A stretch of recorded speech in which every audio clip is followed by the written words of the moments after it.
महीने रुक जाएं। आप बताइए, कमरे का किराया भी है, बच्चों की तालीम भी है, घर का खर्च भी है, कैसे पूरा करेगा आदमी?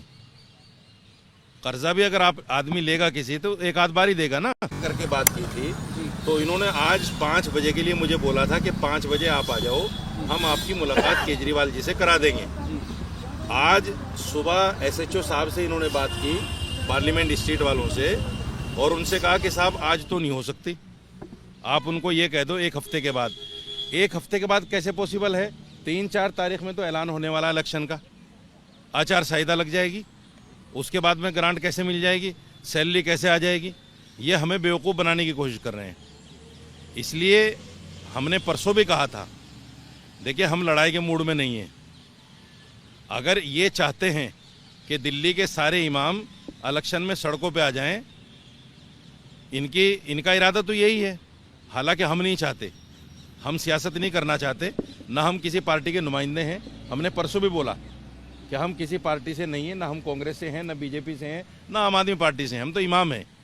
लेकिन अगर ये चाहेंगे तो फिर मजबूरन हमें मुखालफत इनकी करनी पड़ेगी, क्योंकि 17 महीने कम नहीं होते। 17 महीने 2 साल के बराबर होते हैं। 18,000 रुपये सैलरी, और वो 18,000 रुपये भी अगर हमें 17 महीने रुक जाएं। आप बताइए, कमरे का किराया भी है, बच्चों की तालीम भी है, घर का खर्च भी है, कैसे पूरा करेगा आदमी? कर्जा भी अगर आप आदमी लेगा किसी तो एक आध बार ही देगा ना, बार बार तो देगा नहीं कोई। तो ये दिल्ली सरकार जानबूझकर हमारे साथ ऐसा कर रही है। हमने 20 दिन पहले आतिशी जी से मुलाकात की, सीएम ऑफिस में जाकर मुलाकात की। उन्होंने कहा 2-4 दिन रुक जाइए, बस करा देते हैं। 2-4 दिन का उन्होंने समय दिया। आज 20 दिन हो गए, अभी तक कुछ नहीं हुआ। हम एलजी साहब से मिले, एलजी साहब ने कहा कि साहब मैं इमामों की फाइल को कभी नहीं रोकता, मैंने इमामों की फाइल करके भी भेज दी। तो फिर ये फाइल है कहाँ? कितने इमाम आते हैं वक्फ बोर्ड के अधीन मौलाना? करीब 250 इमाम हैं। अच्छा। मौज़िनों को साथ मिलाकर 185 इमाम हैं।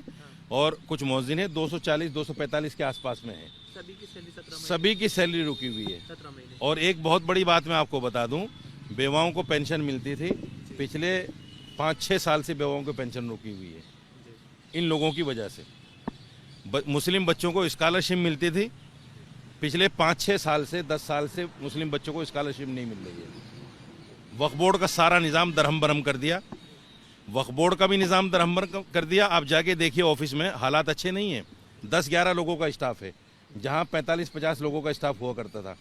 आप उर्दू अकेडमी चले जाइए, आप तो जानते होंगे, उर्दू अकेडमी जाइए, जहाँ 50-60 लोगों का स्टाफ होता था, वहाँ सिर्फ 10-11 लोग हैं। 5-6 लोग वहाँ पिछले 17 साल से काम कर रहे हैं, उनको पक्का नहीं कर रहे हैं। 17 साल से जो लोग काम कर रहे हैं, यानी दिल्ली सरकार जानबूझकर मुसलमानों के साथ सौतेला सलूक कर रही है। और इल्ज़ाम किस पे आता है?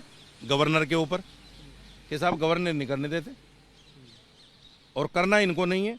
अब देखिए, परसों हम लोग आए, केजरीवाल यहीं मौजूद थे। अगर वो 2 मिनट के लिए मिल लेते हमसे, और 2 मिनट मिल के हमें आश्वासन दे देते कि साहब 1 हफ्ता रुक जाओ, हम आपकी सैलरी दे देंगे, बात ख़त्म हो गई थी, हमें दोबारा आने की ज़रूरत नहीं पड़ती। यही गोपाल मोहन, इसने ये कहा कि साहब परसों 5 बजे आ जाओ, आपकी मुलाकात केजरीवाल जी से करा देंगे। अभी कह रहे हैं कि मैंने सुबह मैसेज कर दिया था। हम सारे इमामों को कल ही बोल चुके कि भाई कल आपको पहुंचना है। अलग अलग कैसे मना करें सबको कि साहब आप रुक जाओ? अब एक बार नेक्स्ट स्टेप अपना बता दीजिए कि आप बात करने की कोशिश करेंगे? देखिए, रहने वाला हम फिर भी कोशिश करेंगे बात करने की, लेकिन अगर ये लोग नहीं मानेंगे तो हमें मजबूरन सड़कों पे चादर बिछाकर बैठना पड़ेगा। अब हम बगैर तनख्वाह लिए पीछे नहीं हटेंगे, हम अपनी तनख्वाह लेंगे और इलेक्शन से पहले लेंगे। इससे पहले भी इमाम जो है सड़कों पे वक्फ बोर्ड के सामने बैठे मिले, कई महीने तक वो बैठे रहे अनशन पे, लेकिन फिर भी सैलरी नहीं मिली। अब देखिए, आपने देखा होगा 5-6 महीने तक मुसलसल जद्दोजहद चल रही है, इमाम धरना प्रदर्शन कर रहे हैं, लेकिन इनको शर्म नहीं आती। बहुत बड़ा अमाउंट नहीं है, 18,000 रुपये एक आदमी की सैलरी, 240 इमाम हैं, कितनी अमाउंट बनेगा? लेकिन ये जानबूझकर मुसलमानों के साथ सौतेला सलूक करना चाहते हैं। इमाम एक आम आदमी नहीं है, एक इमाम के पीछे हज़ारों लोग नमाज़ पढ़ते हैं, हज़ारों लोग उसके अक़ीदतमंद हैं।